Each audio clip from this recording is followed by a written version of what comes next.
우리 옆에 분 한번 바라보시면서 하나님께서 당신을 사랑하십니다. 인사하시겠습니다. 하나님 당신을 사랑하십니다. 네, 하나님 당신을 사랑하십니다. 오늘은 그 신화가 된 하나님, 역사 속의 하나님 시리즈 설교를 계속 진행하고 있는데 오늘은 시리즈 마지막 설교입니다. 세 번째 시간. 그래서 하나님의 방법은 십자가이다. 우리가 지난 시간 2시간을 살펴보면서 사람이 택하는 방식은 신화의 방식을 택한다라고 말씀드렸습니다. 그래서 원래부터 스스로 계시는 하나님을 섬기고 제대로 따르는 것이 아니라 그 원래 계신 진짜 하나님은 좀 뒤로 밀쳐놓고 우리 자신의 주장과 내가 선호하는 방식을 만들어내서 그것을 신화로 만들어내는 것이 인간의 방식이다라고 우리가 설교를 했는데 실제로 그 고대 근동지방의 그 신화들을 보면요, 수메르 또 바벨론, 더 나아가서 애굽, 이집트, 또 더 나아가서 가나안 지역과 그 다음에 헬라, 또 로마에 이르기까지 신화 이야기들이 각각 다 있는데 패턴은 동일한 것을 보게 돼요. 뭐냐면 첫 번째로는 원형적인 신이 있습니다. 원형의 신이 있는데 그 아내인 갑자기 여신이 등장을 하게 돼요. 그래서 그 여신이 등장을 하면서 아들신이 나타나게 되는데 그 아들신이 결국엔 원래의 원형신인 주신을 몰아내고 찬탈해서 그 자신이 권력을 스스로 세우고 권력을 어떻게 보면 정당화하는 방식으로 신화가 구성이 되어 있습니다.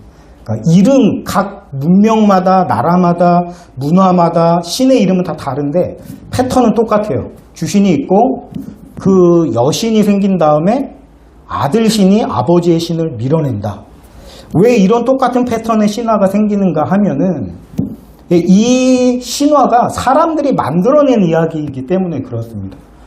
이 신화는 결국에는 사람들의 방법과 사람들이 선호하는 방식으로 실제로 일어났던 일을 정당화시켜주는 역할을 합니다. 그래서 폭력으로 아버지의 어떤 자리를 몰아내고 자신이 스스로 권력을 쟁취한 것을 정당화하는 거죠. 왜? 신들이 그렇게 했고 또 나도 그렇게 했다. 이거는 신의 뜻이다. 그렇기 때문에 나의 이 권력은 신으로부터 온 것이다. 이런 것을 보여주기 위해서 이런 신화들을 만들어낸다라고 하는 겁니다. 그러니까 왜 신화를 만들어내는가? 하나님이 불편하기 때문에 그렇습니다. 하나님은 도덕적인 하나님이시잖아요. 그러다 보니까 우리에게 거룩함을 요구하십니다. 그래서 하지 말아야 될 거에 대해서 계속 이야기를 하고요. 저도 이제 자녀들을 양육을 하면서 그런 우스갯소리가 있잖아요. 예를 들어서 자녀들도 그렇지만은 반려견을 키운다. 근데 집에 딱 들어가서 있는데 반려견이 안 보인다. 그러면 가장 먼저 주인이 하는 소리가 뭐냐면 저희 개는 특별이거든요. 특별화 하지 마. 이거예요. 특히 유해진 씨가 나와가지고 그 프로그램 있잖아요. 거기에 나와가지고 개를 데리고 나왔는데 겨울이었나 이름이. 안 보이면 그냥 겨울아 하지 마. 안 보이면 뭔가 이상한 짓을 하고 있는 거거든요. 그러니까 하지 마. 그러니까 어떻게 보면 우리가 왜 하나님이 불편한가? 자꾸만 하지 말라고 하는 게 많은 거예요. 뭔가 좀 농땡이도 부리고 싶고 게으름도 피우고 싶고 좀 아무것도 안 하고 있지만 더더욱 아무것도 안 하고 싶고 이런 마음이 있는데 하나님은 자꾸만 열심히 살아야 된다 그러고 부도덕한 일을 하면 안 된다고 하고 이것도 안 돼 저것도 안 돼 하니까 자꾸 마음이 불편해지거든요. 때로는 좀 하나님이 좀 눈을 감아주시면 우리가 좀 하고 싶은 것 좀 마음대로 할 수 있을 텐데 그러니까 하나님이 자꾸만 불편해지니까 하나님을 우리의 삶 속에서 밀어내는 겁니다. 그래서 다른 신의 이야기들을 만들어내는 거예요. 그래서 고대 근동지방에서 왜 첫 번째로 여신이 등장하게 되는가? 여신은 우리가 섬기는 창조주 하나님의 어떤 대안책이거든요. 우리가 창조주 하나님의 이미지를 생각해 보면 일단 엄격하다. 아버지의 모습은 좀 엄하다. 그래서 좀 규율을 만들고 이거 하지 마, 저거 하지 마. 그리고 안 하면 뭐 매를 든다든지 뭐 이런 이미지들을 갖고 있거든요. 그러다 보니까 여신이라는 대안책을 마련하는 게 뭐냐면 여신은 모든 것을 포용해 준다. 하나님은 주 너의 하나님만 섬겨라 이래요. 근데 여신은 괜찮아. 다 괜찮아. 뭐 너희들만 좋다면 나는 어쨌든지 상관이 없어. 엄마의 품이 얼마나 넓습니까? 다 된다고 하는 거예요. 품어주고 안아주고 또 어머니의 음성은 또 얼마나 부드럽습니까? 그렇기 때문에 여신의 이미지를 빌어서 창조주이신 하나님께서 우리를 불편하게 하는 부분을 다 편한 걸로 바꿔놓은 겁니다. 그리고 나서 이제 아들이 갑자기 등장을 해서 아버지의 자리를 빼앗습니다. 그래서 이 원래의 신은 하나님은 저 구석 자리에 박히고 존재감이 없어져요. 그러니까 이게 뭐 의미하는 게 뭐냐면 어떤 이야기에 따르면 여기 니므롯이 바벨론 제국을 만들었다라고 성경에 나오는데 이 니므롯이 갑자기 죽음을 맞게 된다고 합니다. 근데 그 니므롯의 죽음 안에는 누가 있냐면 그의 아내가 있고 또 그 아들이 있었다. 그래서 이 니므롯이 바벨론 제국을 만들었을 때에 아들이 아버지를 죽이고 아버지의 자리를 차지했다. 이런 얘기가 내려옵니다. 그래서 결국엔 그 니므롯의 아내와 그 아들 이 두 사람이 어떻게 보면 신화의 원형이 되는 거죠. 그래서 그 아내는 여신으로 나는 여신이다 이렇게 하면서 여신의 이야기를 만들어내고 결국엔 그 아들이 또 다른 신이 돼서 아버지의 자리를 물리치고 자신이 주된 신이 되었다. 그렇게 이런 식으로 고대 근동의 신화들이 시작이 됩니다. 그래서 이런 이야기들을 정당화하는 거예요. 그래서 나는 신으로부터 뭐 받은 사람이다. 그래서 고대 근동 신화의 특징은 뭐냐면 일단 신이 인간을 위해서 존재하는 겁니다. 천지 창조 이야기인 성경을 보면 사람이 하나님을 위해서 지음받은 존재거든요. 나는 내 백성을 나를 찬송하게 하기 위해서 지었다 이렇게 표현하고 있는데 고대 근동 신화의 그 신화는 거꾸로 뒤집습니다. 하나님이 사람을 위해 존재하고 하나님이 어떤 주도권을 주신 것이 아니라 사람이 주도권을 쥐었다. 그래서 인간의 문명의 시작은 곧 인간이 스스로 우리의 주도권을 쥐고 내 힘으로 살아가겠다라는 선언이다라고 할 수 있어요. 그래서 이게 어떻게 보면 함의 후손, 가나안 족속들, 또 니므롯, 또 더 나아가서 미스라임으로 향한 어떤 이집트 이런 제국들의 어떤 공통된 패턴이 바로 인간의 힘으로 문명을 만들어내고 역사를 주관하겠다라는 선언이고 시도라고 할 수 있습니다. 그런 대응책에 대한 하나님의 방법은 뭐였냐면 바로 아브라함이라는 한 사람을 선택하셔서 내가 너를 통해서 구원의 이야기들을 이어가겠다. 그래서 세상의 제국들은 제국대로 세속의 역사들이 흘러가지만 하나님의 구원의 이야기는 하나님의 구원의 이야기대로 아브라함을 통한 이스라엘 민족을 통해서 그 서사가 흘러가는 거예요. 그래서 결국의 역사라는 건 뭐냐면 인간의 방식인 제국의 역사와 하나님의 방식인 이스라엘의 어떤 그런 긴장 관계가 쭉 흘러나오는 것이다 라고 볼 수가 있어요.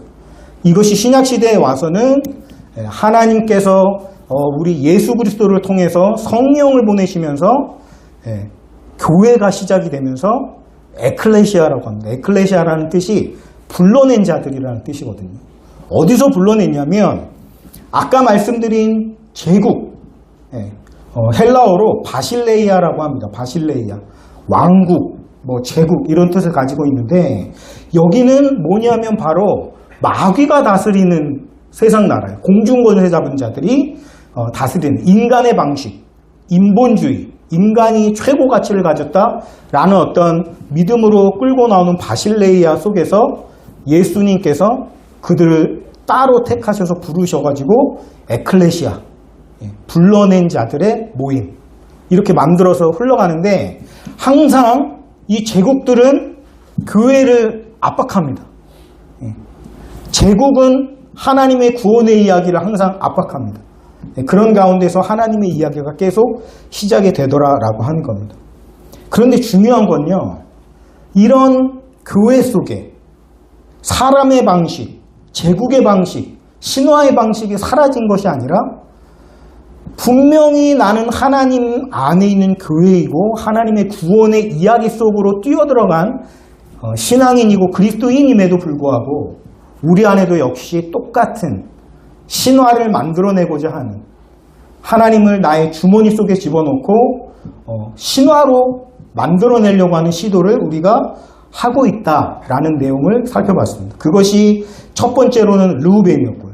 르우벤이 그의 어떤 아버지의 아내인 비라를 범한 사건은 단순한 어떤 음란한 행위를 의미하는 것이 아니라 바로 아버지의 자리, 그 권위의 자리, 아까 아들이 아버지를 엎었다라고 했잖아요.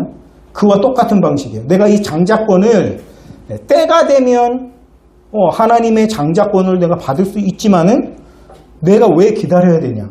내가 지금 당장 나의 힘을 가지고 내가 쟁취하겠다. 아버지의 자리를 내가 빼앗겠다. 그런 의미를 가지고 있다고 말씀드렸습니다. 그래서 아버지의 침상을 밟은 르우벤. 그러니까 르우벤은 분명히 하나님의 언약 속에서 하나님의 구원의 이야기를 만들어가는 과정 안에 있는 사람이었음에도 불구하고 그는 여전히 제국의 방식, 사람의 방식을 선택한 연약한 사람이었다. 두 번째로는 이스라엘 백성이 광야에서 금송아지를 만든 사건에 대해서 생각해 봤습니다. 이거 역시 그들은 분명히 언약의 백성이고 언약의 자녀들임에도 불구하고 모세가 더디 내려옴을 보고 느린 거예요. 기다려야 되는 거예요. 기다리는 게 싫은 거죠. 그래서 도대체 이 모세는 어딘지 모르겠다. 우리를 인도하여 낼 그 신을 만들어라. 그래서 만들어낸 게 금송아지거든요. 똑같은 정신입니다. 분명히 언약 백성인데 방식은 제국의 방식이고 사람의 방식이고 하나님을 내 주머니 속에 집어넣은 사건이에요. 또 더 나아가서 우리가 지난주 이제 화요일 날 화요 모임 때 라헬을 통해서도 동일한 부분을 살펴봤습니다. 이제 자기의 땅에서 떠나서 가나안을 향해서 하나님의 우리에게 주신 나라인 가나안을 향해 가는 그 목전에서 이 라헬은 아버지의 우상인 드라빔을 훔쳐서 자기 주머니 속에 숨겨놨습니다. 이게 무엇을 의미하는 거예요? 나를 지켜줄 수 있는 무언가를, 내가 보이는 무언가를 내가 가지고 가겠다. 하나님도 섬기겠지만은 하나님도 계시지만은 내가 컨트롤할 수 있고 나만을 위해 줄, 나를 위한 우상을 내가 같이 가지고 가겠다. 이런 의미였다라고 말씀드렸습니다. 그런데 하나님께서는 이러한 방식을 용납하지를 않으시는 분이라는 것입니다. 그래서 결과적으로 우리 안에 있는 우상을 부수시고 깨트리시고 거기에 굴복하지 않으시는 분이 바로 하나님입니다. 제가 그 유진 피터슨의 그 메시지라는 성경을 참 좋아하는데, 이 메시지라는 성경에서 어떤 그 권수의 그 앞에 보면 서문이 있는데 서문에서 레위기였던 것 같습니다. 레위기는 이게 거룩에 대한 이야기를 하는데 이런 얘기를 하더라고요. 뭐냐면 사람은 끊임없이 하나님을 자기 방식대로 통제하려는 시도를 쉬지 않고 한다. 사람의 방식이 그렇다는 거예요. 하나님을 이용해 먹고 하나님을 내가 컨트롤하려고. 그런데 성경은 더욱더 고집세게 사람이 그렇게 할 수 없다라고 이야기하고 있다. 이 이야기가 굉장히 마음에 와닿더라고요. 그 레위기에서 거룩이 의미하는 것은 결국엔 내가 너희들이 휘둘리는 대로 휘둘려지는 그런 신이 나는 아니다라는 거예요. 내가 창조주이고 너희가 피조물이다. 나를 신뢰해야 하고 나를 따라야 되고 나에게 하나님이라는 정체성을 부여해줘야 된다. 그러니까 하나님은 사람의 마음대로 통제하고 따를 수 있는 그런 존재가 아니라는 거예요. 끝까지 고집하는 것이 성경의 말씀이다라고 하는 것입니다. 오늘 우리도 마찬가지죠. 하나님을 기다리는 게 때로는 너무 힘듭니다. 왜 하나님의 때를 내가 왜 기다려야 됩니까? 내 힘을 가지고 내가 쟁취하겠습니다. 이런 마음이 우리 안에 다 있다라고 하는 거예요. 자, 그런 어떤 방식, 그런 모순이 오늘 옛날 사람들의 이야기에서 끝나는 것이 아니라 바로 오늘 저와 여러분이 똑같이 고민하고 있는 부분이고 똑같이 어떻게 보면 시도하고 있는 그런 모습이다라고 할 수가 있어요.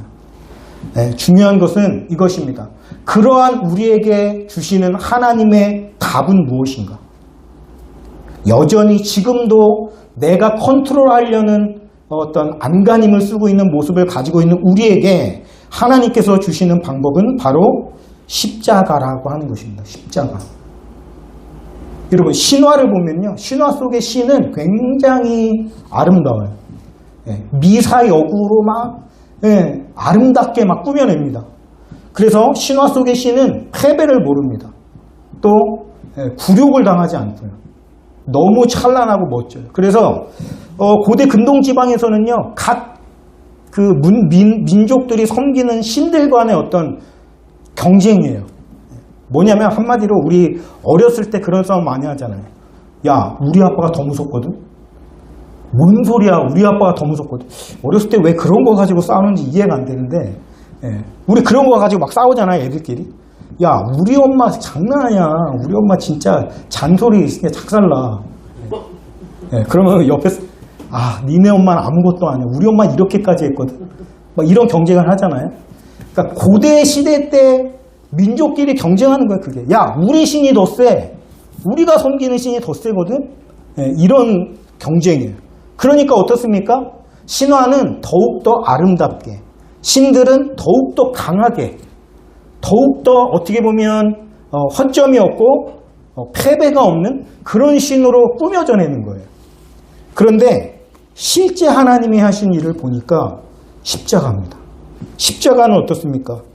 십자가는 굉장히 미련해 보입니다. 고린도전서 1장 18절에 보니까 십자가의 도가 멸망하는 자들에게는 미련한 것이요. 이게 사람이 보기에 얼마나 미련해 보이는지 모릅니다. 예수님의 모습을 보면 그냥 죽기까지 그냥 십자가의 길을 걸어가는 거예요. 그걸 보고 누가 아름답다고 하겠습니까? 누가 그런 신을 갖다가 자랑할 수가 있겠어요? 생각해 보십시오. 너무나도 멋진 신들이 많은데 제가 어렸을 때 헤라클레스가 센가 삼손이 센가 정말 심각하게 고민을 많이 했거든요. 이런 헤라클레스 같은 신 얼마나 멋있어요. 막 근육질에 멋지고, 물론 그 패션 오브 크라이스트에 나온 예수님도 근육질이긴 하시지만, 어쨌든 그런 신들의 어떤 위대성과 그런 속에서 우리 예수님의 모습을 보면 힘이 없어요. 끌려가라는 대로 끌려갑니다. 그 십자가를 지고 터덜터덜 가다가 또 넘어지시고, 피를 흘리시고 가시관을 쓰시고 보라색 옷을 입히시. 이 보라색 옷은 뭐냐면 그 왕권을 상징하는 색깔이거든요. 보라색이. 지금 같은 경우에는 뭐 보라색을 잘 이렇게 쉽게 뭐 염료로 만들어낼 수 있지만은 그때 당시에는 이 보라색이라는 것이 지중해에서 나오는 그 뿔고동에서 나오는 그 색깔로만 염색을 할 수가 있었어요. 그래서 이게 양이 엄청 조금밖에 안 나오기 때문에 한 벌에 보라색 옷을 만들기 위해서는 뭐 엄청난 양의 그 뿔고동이 있어야만 되는.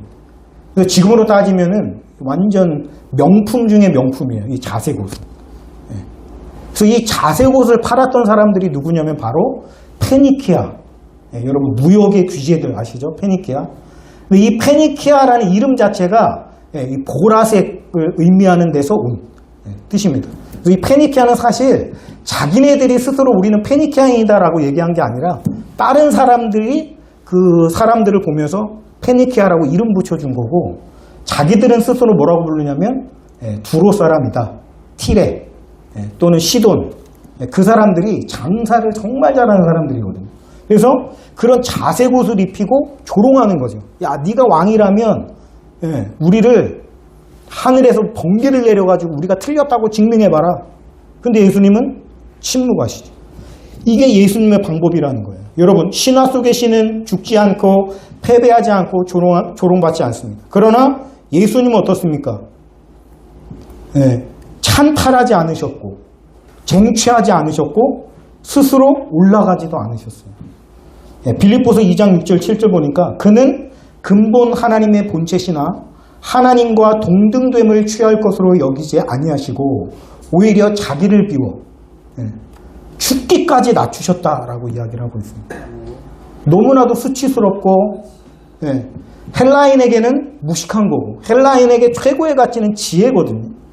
근데 헬라인이 볼 때 예수는 어리석은 사람이에요. 그리고 유대인이 가장 중요하게 보는 건 기적, 어떤 이적인데 이 유대인에게도 십자가는 저주의 상징입니다. 나무에 달린 자는 하나님께 저주를 받았습니다. 그러니까 이 십자가는요, 유대인에게도 꺼려지는 것이고 헬라인에게도 꺼려지는 것이고, 그러니까 초대교회 성도들이 십자가를 전하려고 하는데 전해야 되는데 십자가 얘기 들으면 그런 신이 어딨냐고. 신화의 신들이랑 너무 다르니까. 그렇기 때문에 여러분 십자가는 진실일 수밖에 없는 겁니다. 왜요? 사람이라면 이런 신을 절대 만들어내지 않습니다. 왜 이런 신을 만들어내겠어요? 뭔가 자랑스럽고 아름답고 멋진 신을 만들어야지 수치스럽고 벌거벗고 어떻게 보면 말 한마디 없는 너무나도 연약하고 부족한 모습의 신을 누가 만들어냅니까? 그러나 그것이 오히려 그렇기 때문에 진실이라고 하는 거죠. 왜 하나님은 신화 속의 신들을 하나님의 힘을 가지고 제압하지 아니하시고 십자가를 가지고 나가셨을까? 여러분 하나님의 입장에서 한번 생각해 보십시오. 인간들이 자기 스스로 잘났다고 하면서 하나님을 몰아내고 막 신화를 만들어내서 자기네가 최고라고 그러죠. 지금도 그러지 않습니까? 사람들이 만들어내는 업적들을 바라보면서 우린 참 대단해, 인간의 능력은 그야말로 끝이 없어 하면서 우쭐거리고 있는 것이 우리의 모습 아니겠습니까? 제가 하나님이었다면 니네가 잘나봤자 얼마나 잘났냐, 내가 한번 콧방구 한번 끼면은 너네 다 그냥 난리 나는데 하면서 저 같으면 인간들을 한 3분의 한 2 정도는 일단 쓸어요. 그래야 아이고 하나님 우리가 잘못했습니다 이럴 거 아닙니까? 제가 하나님이었다면 그랬을 거예요. 여러분 제가 하나님이 아닌 걸 감사하셔야 됩니다. 우리 하나님은 근데 그런 방법을 쓰지 않으시고 오히려 무력함 속에서 죽기까지 순종하시는 방법으로 우리를 구원하셨다라는 거예요. 이게 바로 하나님의 방법이었다. 그래서 십자가는 신화가 될 수가 없다라고 하는 것입니다. 그래서 우리 그 십자가를 붙잡고 가는데 문제는 뭡니까? 십자가가 교회에서 상징은 되었는데 우리의 삶 속에서 십자가를 살아간다라고 하는 것은 너무나도 싫다는 거예요. 그렇지 않습니까? 말로는 우리가 십자가를 쫓아갑니다만 삶 속에서 내려면 어때요? 여러분 기다리는 거 좋아하십니까? 기다리는 거 좋아하는 사람 아무도 없죠. 그럼 예수님이 가신 길을 보십시오. 기다려요. 기다려요. 예수님이 입버릇처럼 하신 말씀이 뭐냐면 내 때가 아직 이르지 않았다. 내 때가 이르지 않았다. 그게 뭐예요? 그 때라는 것은 뭡니까? 이 때가 아니고 하나님의 때, 카리스는 은혜잖아. 하여튼 하나님의 때가 오지 않았다라고 하는 거죠. 그렇기 때문에 예수님은 언제까지 기다리느냐? 자신의 목숨을 버릴 때까지 기다립니다. 이게 예수님께서 걸어가신 길이에요. 자, 우리가 십자가를 진다라고 하는 것은 그때까지 기다리겠다는 의미거든요. 싫단 말이에요. 우리가 종교적으로는 예수님 참 대단하셔, 멋지셔 하지만 삶으로는 그렇게 살고 싶지 않은 것이 저와 여러분의 마음이라는 겁니다. 여러분이 지금은 아닌 것처럼 그렇게 앉아 계시지만은 목사님 아닙니다. 저는 예수님의 길을 따라갈 겁니다. 하고 계시지만 오늘 당장 집에 가면서부터 주도권 쟁탈하는 이야기는 시작이 됩니다. 우리가 예배 드릴 때는 아멘, 주일에는 주님 맡깁니다 하지만 집에 가자마자 내가 컨트롤하기 시작해야 돼. 야! 막 이러고 제압하려고 하고 밟으려고 하고 내가 아빠인데 이러면서 내가 엄마인데 이러면서 그죠? 내가 아들인데 이러면서 서로 주도권을 쌓으려고 하는 것이 우리의 모습이 아니겠어요? 이게 저와 여러분의 딜레마죠. 그런데 그 딜레마가 우리에게만 있는 것이 아니라 바로 예수님도 그런 딜레마를 겪으셨다라는 거예요. 오늘 말씀을 보니까 예수님이 시험 받으시는 장면이 나오는데 이것은 예수님만의 이야기가 아니라 오늘 우리 자신의 이야기입니다. 마귀는 지금 당장 너의 문제를 해결해라. 40일을 굶었어요. 그렇다면 먹는 것이 얼마나 지금 절실한 문제입니까? 야, 오늘 우리에게 가장 절실한 문제가 무엇입니까? 마귀가 속삭입니다. 그거 기다릴 게 뭐가 있냐? 지금 당장 해결해. 너에게는 그런 능력이 있잖아. 근데 예수님 어떻게 얘기하십니까? 아니다. 먹을 것보다, 그죠? 사람이 떡으로만 살 것이 아니라 하나님을 말씀으로 사는 것이다. 시험을 물리치시죠. 자, 오늘 우리도 동일한 시험을 받습니다. 마귀가 여러분에게 속삭입니다. 기다릴 게 뭐가 있어. 당장. 그죠? 문제가 생기면 우리는 뭐부터 합니까? 엎드리기부터 하는 것이 아니라 휴대폰 목록을 뒤지죠. 또 네이버 지식인을 검색하고. 이게 우리의 모습이잖아요. 어떻게 보면 날마다 사단에게 넘어지는 것이 우리의 모습이에요. 두 번째 시험, 너를 좀 증명해라.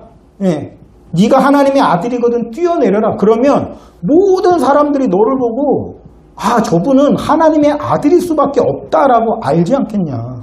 예수님의 동생들도 심지어 얘기하죠. 형님이 자신을 좀 드러내시려거든 6월절인 지금 가가지고 당신이 하나님의 아들인 거 직접 증명해라. 똑같이 얘기하죠. 마귀가. 그런데 예수님은 어떻게 합니까? 그것을 거부하죠. 이 유혹은 오늘 우리에게도 동일하게 있는 거 아니겠습니까? 목사인 저에게도 있습니다. 목사님이 정말 하나님을 따르는 목사라고 한다면 성과로 증명하고 숫자로 증명하고 결과로 증명하십시오. 여러분이 잘 살아왔다는 걸 증명하고 싶다면은 여러분의 통장 잔고로 여러분이 잘 살았다는 걸 증명하십시오.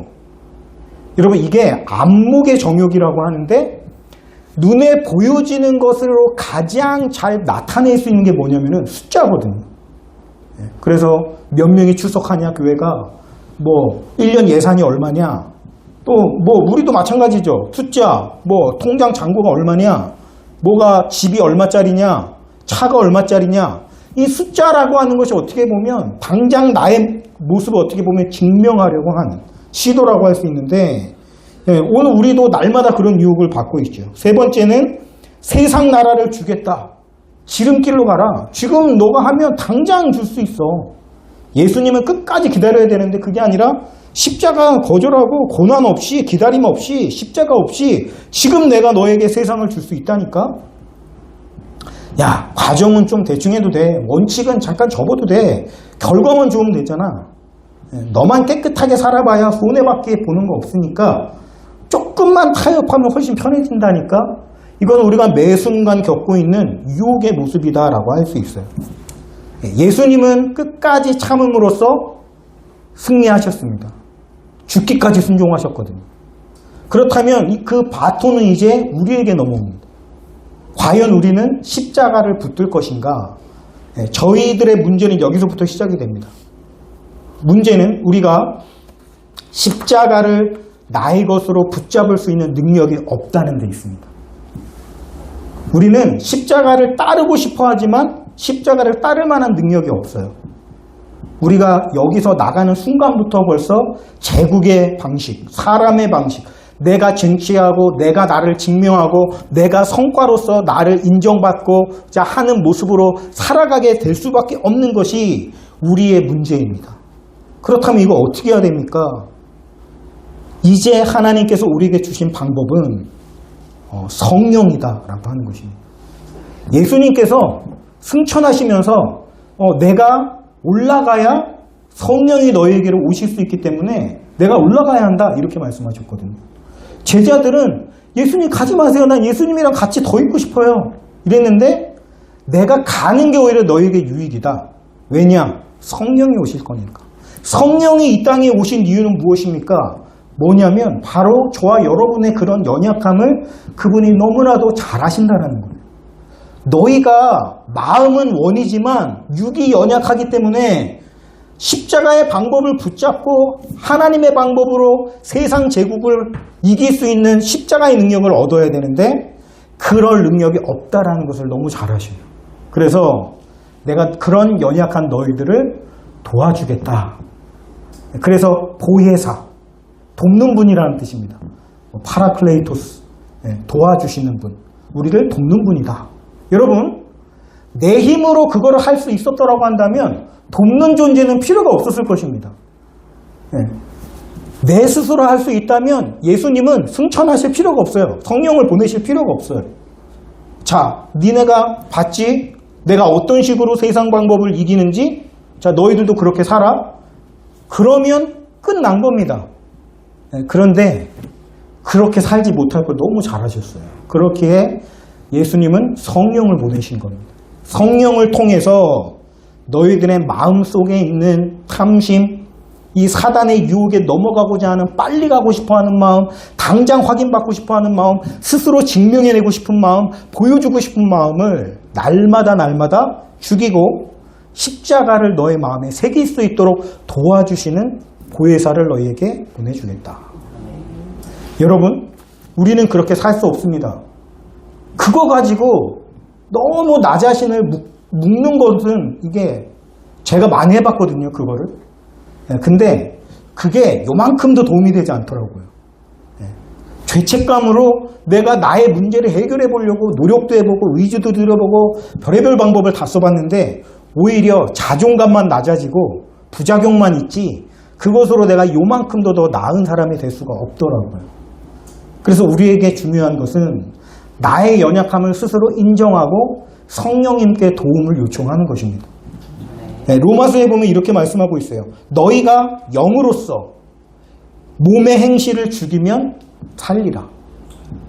육의 행실이 뭐냐면 바로 이런 세상의 방법, 인간의 방법, 공중권세 잡은 바실레이아의 방법인데 이걸 죽이려면 오직 영으로서 성령을 의지해야만 그것을 우리가 할 수 있다라고 하는 것입니다. 그리고 성령님은 우리의 연약함을 정죄하지 아니하시고 중보해 주시는 분이시다. 그러므로 여러분 안에서 세상 방법을 택하는 르우벤과 이스라엘 백성과 라헬과 같은 그런 방식을 택하게 될 때 여러분 자신을 묵지 마십시오. 그거는 어쩔 수 없는 우리 자신의 연약함입니다. 그럴 때 오히려 나를 묵는 것이 아니라 예수님이 보내주신 성령님께 엎드려서 나의 연약함을 고백하는 겁니다. 예수님, 내가 또 나는 에클레시아인데 바실레이아의 방법을 가지고 보여주려고 애썼습니다. 사람들에게 나은 평가를 받으려고 내가 믿는 사람이니까 내 가정은 화목한 모습이라는 걸 보여주고 싶었고 내가 이런 모습을 가지고 사람들에게 잘 사는 사람이라는 걸 증명하고 싶었어요. 그런데 보니까 아니에요. 내 힘으로 안 돼요. 오늘도 전쟁이고 오늘도 옮아가고 있고 또 오늘도 자녀들, 남편, 아내 힘든 모습밖에 없고 내 힘으로 해보려고 했지만 안 됩니다. 그럴 때 성령은 우리를 내치지 않으십니다. 그런 너의 연약함을 내가 알고 사랑한다. 그렇기 때문에 내가 왔어. 그러니까 나한테 도움을 요청해라. 내가 너와 함께 하겠다. 오늘 그런 음성을 저와 여러분이 듣기를 원합니다. 오늘 우리의 실질적인 모습 앞에 우리가 직면하고 서기를 원합니다. 하려고 했는데 안 됐던 모습들. 머리로는 십자가를 따라가고 있는데 마음으로는 세상 방식을 향해가는 기울어져가는 나의 연약함들을 슬퍼하면서 내가 주님 앞에 설 때 주님께서 네가 애쓴 거 잘한다. 너 그것도 쉽지 않아. 그게 얼마나 귀한 선택이었는지 내가 잘 알고 있어. 나는 너를 응원하고 있고 너를 도와주기 위해서 여기 와 있어. 너의 힘으로 할 수 있었다라고 한다면 내가 여기 올 필요가 없었겠지. 그러나 너가 그럴 수 없다는 걸 알고 하나님께서 나를 보내신 거야. 여러분, 하나님의 음성은 부드럽습니다. 하나님 우리의 연약함을 품어주십니다. 여러분이 무너진 그 자리에서 시작하시기를 주님의 이름으로 축원합니다. 예수님처럼 예수님을 닮아가는 삶을 살고자 하는데 그게 안 될 때 다시 한번 주님 앞에 엎드려 기도하는 저 여러분 되시기를 주님의 이름으로 축원하면서 말씀 마치겠습니다. 우리